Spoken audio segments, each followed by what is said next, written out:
Это программа «Актуальное интервью», в студии Иван Лазаренко. Здравствуйте. 21 ноября 2020 года – особая дата. Она связана со столетием одного из выдающихся ученых-правоведов, организатора высшего юридического образования в Якутии, ветерана Великой Отечественной войны Михаила Федорова. И о его жизненном пути и его вкладе в юридическую науку мы сегодня поговорим с нашим гостем. Это председатель Конституционного суда республики, председатель Якутского регионального отделения Ассоциации юристов России, доктор юридических наук, профессор Александр Кимкимен. Александр Николаевич, здравствуйте. Здравствуйте. Насколько я знаю, Михаил Федоров был первым из якутов, получивший ученую степень кандидата юридических наук. Что, на ваш взгляд, стало толчком к тому, что он стал именно юристом? Но здесь нужно увязать это с его биографией, поскольку он в 1939 году закончил одногодичную юридическую школу и после его окончания работал в Амгинском районе прокуратуре, потом работал в Усть-Алданском районе, потом был назначен прокурором Алданского района и в последующем, уже в 1961 году, стал прокурором Якутской автономной Советской Социалистической Республики. И обучаясь в высшей партийной школе при ЦК КПСС, он начал интересоваться наукой. И благодаря своей усидчивости, целеустремленности он начал уже готовить себя к научной деятельности. И подспорьем этому стало то, что он в свое время пришел после прокуратуры работать в Институт языка и литературы Академии наук, и работая там, начал готовить свою кандидатскую диссертацию. Причем его кандидатская диссертация была посвящена проблематике советской государственности. И у него есть очень хорошие книги, рассказывающие про то, как развивалось конституционное строительство в Якутии, начиная с первых текстов Конституции, заканчивая Конституцией Республики Саха-Якутия, по которой мы сегодня живем.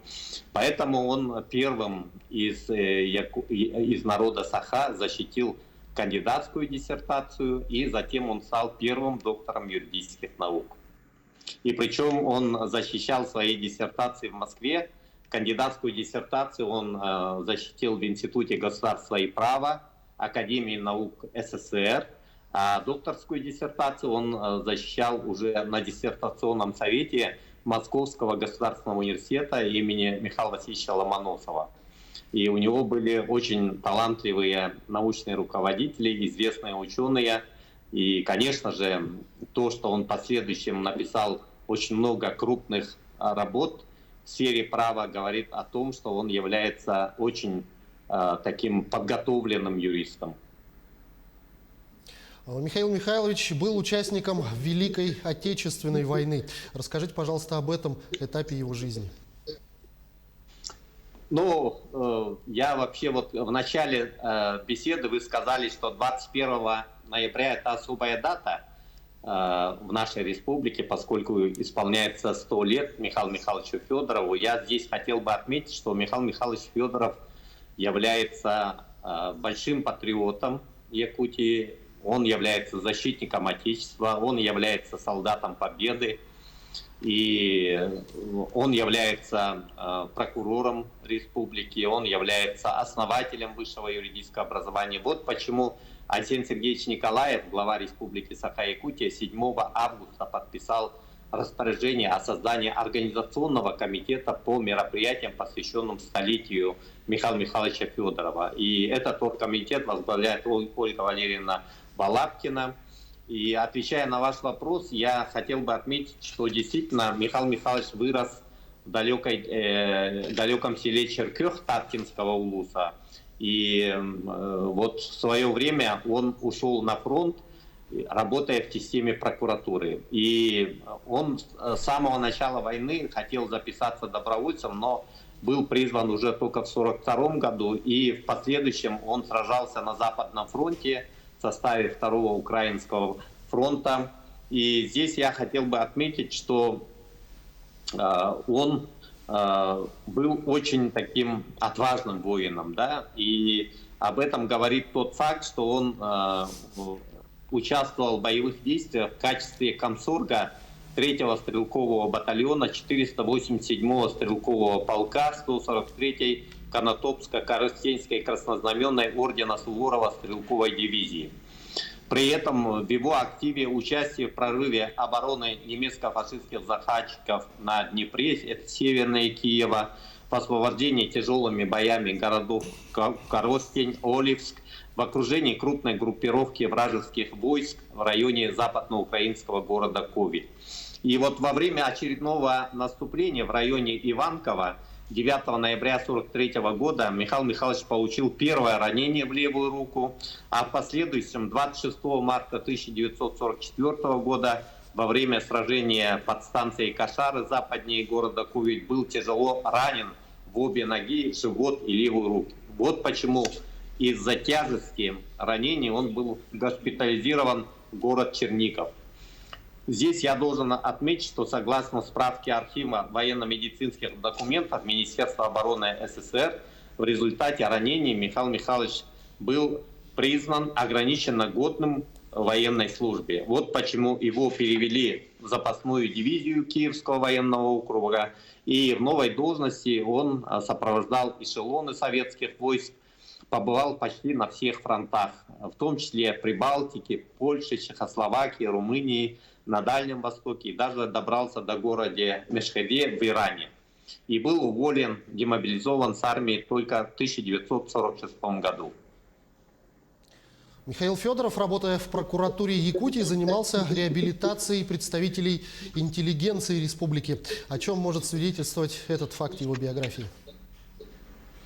Да, вот он, значит, на самом деле, действительно, как вы правильно отметили, имеет огромные заслуги в том, что он реабилитировал лучших представителей якутской интеллигенции, основателей якутской государственности. Вот одним из таких фактов является то, что он в своей правозащитной деятельности, даже не поддаваясь грубому нажиму партийных органов, честно и принципиально выполнял свой служебный долг прокурора республики, и через судебные органы он добился полной реабилитации и восстановления гражданских прав писателя методиста Ивановича Сапронова.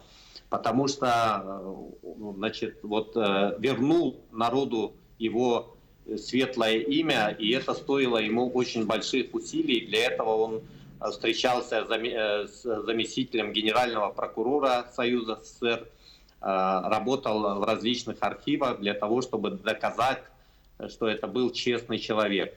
Также он занимался специальным расследованием по поводу реабилитации Степана Максимовича Аржакова, который был в свое время осужден к 8 годам заключения в исправительно-трудовой колонии по сфабрикованному делу, по так называемому центральному делу.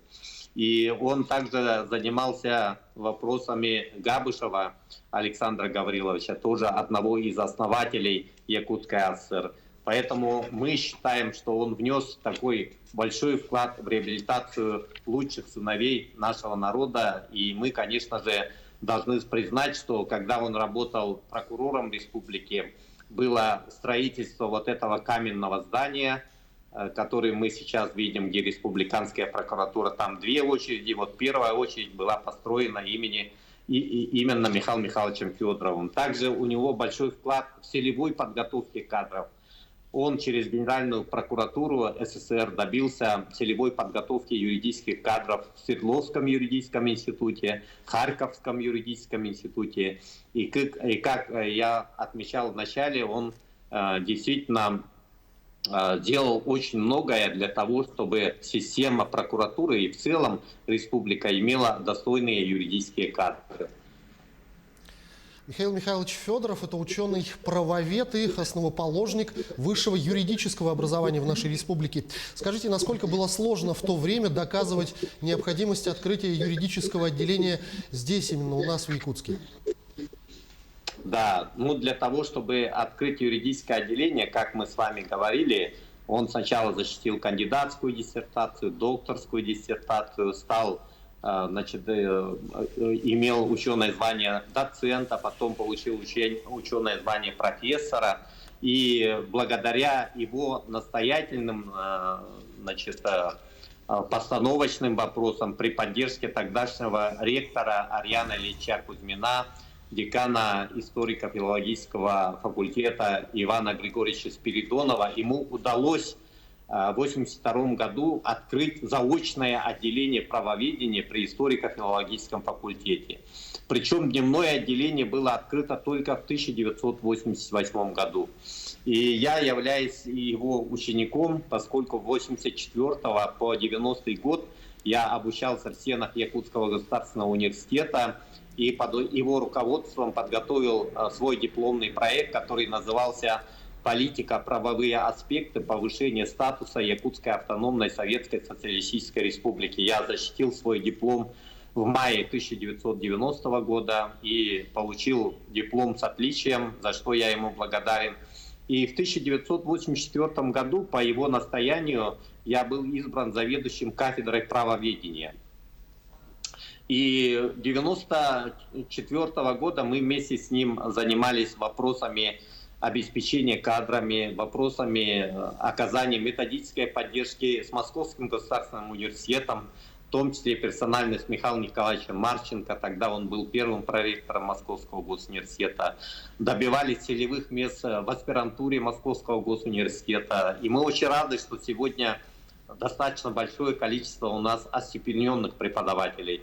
В том числе, конечно же, вот мы гордимся Петром Васильевичем Гоголевым, который более 10 лет был деканом юридического факультета, сегодня является доктором юридических наук. Мы гордимся Ольгой Валерьевной Балабкиной, мы гордимся Любовь Егоровной Летучик, которая является председателем Верховного суда республики. Гордимся Сергеем Васильевичем Местниковым, заместителем председателя правительства, Алексеем Дьячковским, заместителем генерального директора акционерной компании «Алроса». И этот список можно продолжать.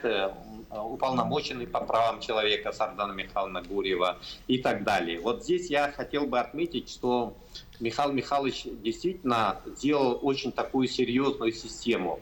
И в чем это заключалось? Во-первых, я хотел бы привести в качестве примера, что мы совместно с ним, а также с Ольгой Дмитриевной Максимовой, его внучкой, которая сегодня является доктором юридических наук, деканом юридического факультета Московского гуманитарного университета, разработали концепцию развития юридического образования в Республике Саха-Якутия на период 1995-2000 годы. И венцом реализации этой концепции стало то, что в 2000 году у нас образовался уже самостоятельный юридический факультет Якутского госуниверситета. И тогда вот нам поддержку оказывали ректор Василий Васильевич Филиппов в 1995 году. Он, председательствовал на ученом совете. И при организации факультета уже Алексеев Анатолий Николаевич. Несмотря на ограничительные меры, которые сейчас действуют, торжества, посвященные столетию Михаила Федорова, все же проводятся в эти дни, в основном, конечно, в онлайн-формате. Что отмечают участники этих мероприятий, насколько плодотворно развивают современные юристы наследие, оставленное Михаилом Федоровым? Но здесь, прежде чем ответить на этот вопрос, я хотел бы еще заострить ваше внимание на том, что Михаил Михайлович Федоров является одним из отцов новой государственности, поскольку он активно участвовал в разработке декларации о государственном суверенитете, в разработке проекта Конституции Республики Саха-Якутия, благодаря чему существует у нас триумвират власти, благодаря чему избирается у нас глава республики, парламент республики. И я хотел бы отметить, что Михаил Михайлович активно участвовал при разработке проекта федеративного договора и нового проекта Конституции Российской Федерации. В этом его значительная роль в развитии государственности. И вот почему мы очень рады, что в эти дни с 17 по 20 ноября у нас проходит международная научно-практическая конференция, посвященная его столетию. И эта конференция сегодня рассматривает проблемы Арктики. Вы знаете, что наш общенациональный лидер Владимир Владимирович Путин недавно утвердил значит, основы государственной политики по освоению Арктики. И благодаря этому программному документу, благодаря наличию у нас Министерства по вопросам Дальнего Востока и Арктики, у нас ведется очень активная работа, в том числе в Республике Саха-Якутия у нас создано отдельное министерство по делам Арктики и по делам народов Севера.